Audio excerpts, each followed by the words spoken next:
एक टोकरी भर मिट्टी। किसी श्रीमान जमींदार के महल के पास एक गरीब अनाथ विधवा की झोंपड़ी थी।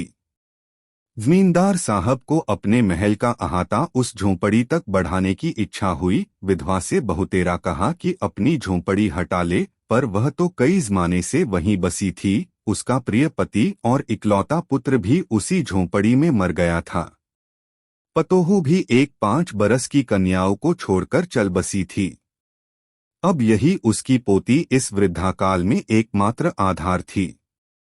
जब उसे अपनी पूर्वस्थिति की याद आ जाती तो मारे दुख के फूट फूट कर रोने लगती थी, और जब से उसने अपने श्रीमान पड़ोसी की इच्छा का हाल सुना, तब से वह मृतप्राय हो गई थी।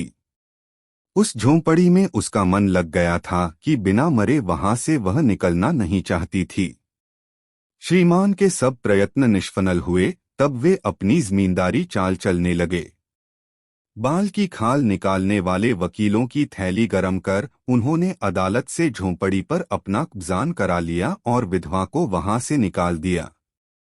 बिचारी अनाथ तो थी ही, पास पड़ोस में कहीं जाकर रहने लगी। एक दिन श्रीमान उस झोंपड़ी के आसपास टहल रहे थे और लोगों को काम बतला रहे थे कि वह विधवा हाथ में एक टोकरी लेकर वहां पहुंची। श्रीमान ने उसको देखते ही अपने नौकरों से कहा कि इसे यहाँ से हटा दो, पर वह गिड़गिड़ाकर बोली, महाराज, अब तो यह झोंपड़ी तुम्हारी ही हो गई है, मैं उसे लेने नहीं आई हूँ। महाराज क्षमा करें तो एक विनती है। जमींदार साहब के सिर हिलाने पर उसने कहा, जब से यह झोंपड़ी छूटी है तब से मेरी पोती ने खाना पीना छोड़ दिया है। मैंने बहुत कुछ समझाया पर वह एक नहीं मानती। यही कहा करती है कि अपने घर चल, वहीं रोटी खाऊंगी। अब मैंने यह सोचा कि इस झोंपड़ी में से एक टोकरी भर मिट्टी लेकर उसी का चूल्हा बनाकर रोटी पकाऊंगी। इससे भरोसा है कि वह रोटी खाने लगेगी। महाराज कृपा करके आज्ञा दीजिए तो इस टोकरी में मिट्टी ले आऊं। श्रीमान ने आज्ञा दे दी। विधवा झोंपड़ी के भीतर गई। वहां जाते ही उसे पुरानी बातों का स्मरण हुआ और उसकी आंखों से आंसू की धारा बहने लगी।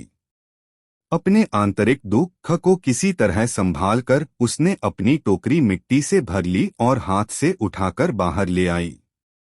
फिर हाथ जोड़कर श्रीमान से प्रार्थना करने लगी, महाराज कृपा करके इस टोकरी को जरा हाथ लगाइए जिससे कि मैं उसे अपने सिर पर धर लूं। जमींदार साहब पहले तो बहुत नाराज हुए, पर जब वह बार बार हाथ जोड़ने लगी और पैरों पर गिरने लगी तो उनके मन में कुछ दया आ गई। किसी नौकर से न कहकर आप ही स्वयं टोकरी उठाने आगे बढ़े। जो ही टोकरी को हाथ लगाकर ऊपर उठाने लगे, त्यों ही देखा कि यह काम उनकी शक्ति के बाहर है।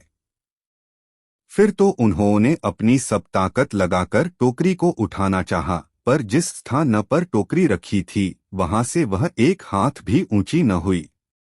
वह लज्जित होकर कहने लगे, नहीं, यह टोकरी हमसे न उठाई जाएगी।